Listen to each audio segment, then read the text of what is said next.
ఆ ఉద్యోగాలందరూ ఇంట్లో దాక్కొని వీళ్ళు పంపించారు లేడీస్ ని. ఆ ఉద్యోగాలందరూ ఇంట్లో దాక్కొని వీళ్ళు పంపించారు లేడీస్ ని. అంటే ఎవరేం అనలేరు కదా, వీళ్ళ చేత మత ప్రచారం చేస్తే వీళ్ళకి ఇలాగా బుర్ర దొబ్బి గొర్రెలయ్యారు. అలాగే ఈ గొర్రెలు ఊరిమేపడి మిగతా వాళ్ళని నాశనం చేయమని పంపించారు. ఈ గొర్రెల్ని సిగ్గులేని బతుకులు వీళ్ళు మళ్ళీ వీళ్ళు పౌరుషాలు వీళ్ళు మొగాలకు ఒకటి సాగండి.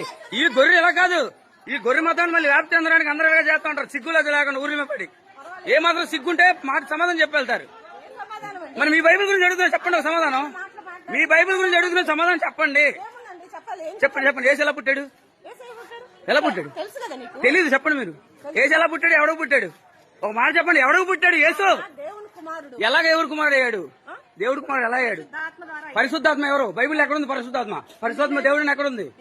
ఎక్కడ చూపించండి, నేను అడుగుతున్నా చూపించండి. ఎందుకు లేదంటే పరిశుద్ధాత్మ దేవుడిని ఎక్కడుంది? పరిశుద్ధాత్మ ఎవరు? బైబిల్ ఎక్కడుంది పరిశుద్ధాత్మ? పరిశుద్ధాత్మ దేవుడిని ఎక్కడుంది? ఎక్కడ చూపించండి, నేను అడుగుతున్నా చూపించండి. ఎందుకు లేదంటే పరిశుద్ధాత్మ దేవుడిని ఎక్కడుంది? హాయ్ ఫ్రెండ్స్, అందరికీ వందనాలండి. Praise lord.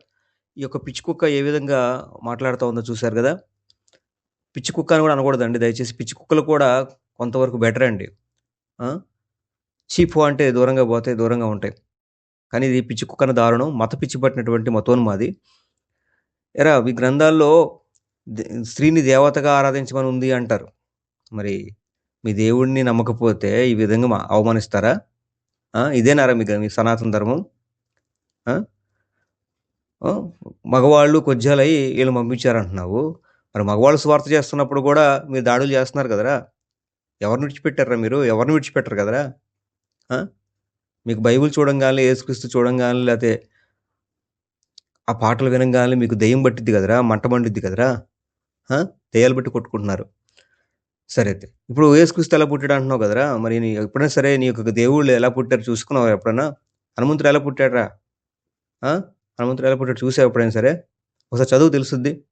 డిస్క్రిప్షన్ లింక్ ఒకటి చూడు హనుమంతుడి పుట్ట గురించి. సరే అయితే ఇప్పుడు గమనించండి. ఇప్పుడు వీడి గురించి అనవసరం, కానీ బైబిల్ గురించినటువంటి ఒక వచనం, ఇంపార్టెంట్ వచనం మీకు చూపించదలిచాను. ఒకసారి చూడండి. పరిశుద్ధాత్ముడు దేవుడా కాదా బైబిల్లో అని కనుక గమనిస్తే, గూగుల్ చేయరారే. గూగుల్ చేస్తే కనీసం ఇప్పుడు గూగుల్లో అవైలబిలిటీలో ఉంది కదరా. నీకు ఏ డౌట్ వచ్చినా కూడా గూగుల్లో కొడితే దానికి జవాబు వస్తుంది కదరా, ఆధారాలతో సహా. రే బర్రే, గొర్రె గొర్రె అంటున్నావు కదా. అరే బర్రే, ఆ పేడ తిని బుర్ర అలా తయారైనట్టుంది. ఒకసారి చూడు గూగుల్లో పరిశుద్ధాత్మ దేవుడు అనటానికి బైబిల్లో ఎన్ని వచనాలు ఉన్నాయో. అలాగే పాత నిబంధనలో పరిశుద్ధాత్మ దేవుడి గురించి కూడా ఉన్నాయి. సరే, నీకు వివరంగా అర్థమయ్యేలా చెప్తా చూడు. అపోస్తుల కార్యం 5వ అధ్యాయం 3వ వచనం.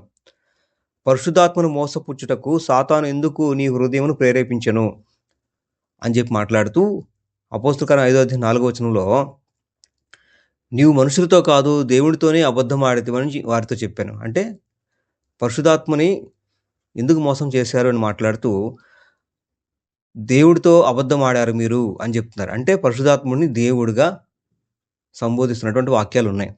అలాగే అదే అపోస్తుల కార్యం 5వ అధ్యాయం 9వ వచనంలో, ప్రభు యొక్క ఆత్మను శోధించుటకు మీరు ఎందుకు ఏకీభవించితిరి? అంటే దేవుని యొక్క ఆత్మ పరిశుద్ధాత్మ, దేవుడి యొక్క ఆత్మ పరిశుద్ధాత్మ, పరిశుద్ధాత్మ కూడా దేవుడు అని మాట్లాడుతున్న సందర్భం. అరే వాక్యాలు ఉన్నాయా?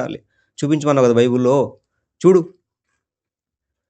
తర్వాత ఎఫెసీయులకు రాసిన పత్రిక 4వ అధ్యాయం 30వ వచనం, దేవుని పరిశుద్ధాత్మను దుఃఖపరచుకుడి. పరిశుద్ధాత్మ అంటే ఎవరో కాదరా సన్యాసి. పరిశుద్ధాత్మ అంటే దేవుని యొక్క ఆత్మే పరిశుద్ధాత్మ. మత్తయి సువార్త 12వ అధ్యాయము.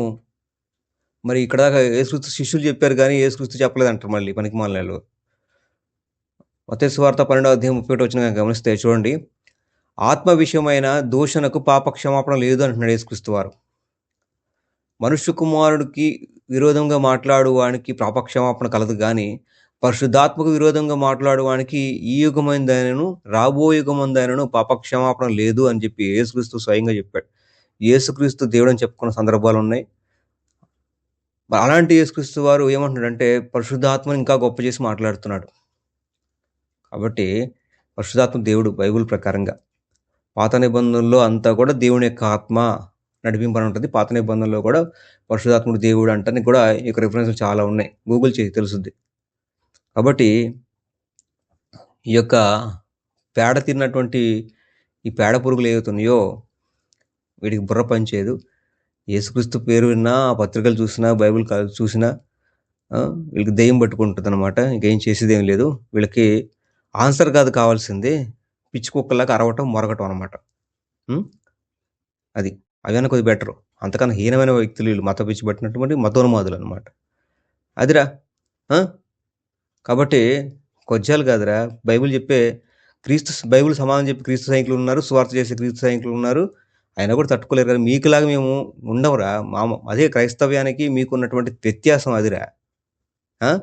మీ వాళ్ళు విదేశాల్లో లేకపోతే ఇస్కాన్ పేరుతో ప్రచారం చేస్తున్న ఎవ్వడు కూడా భయపడ్డు. క్రైస్తవుడు భయపడ్డు, ఎవ్వరిని ఏమనడు. కానీ మీరు ఉచ్చబోసుకుంటారు కాబట్టి ఈ విధంగా సువార్త విషయంలో ఇష్టం వచ్చినట్టు ప్రవర్తిస్తున్నారు.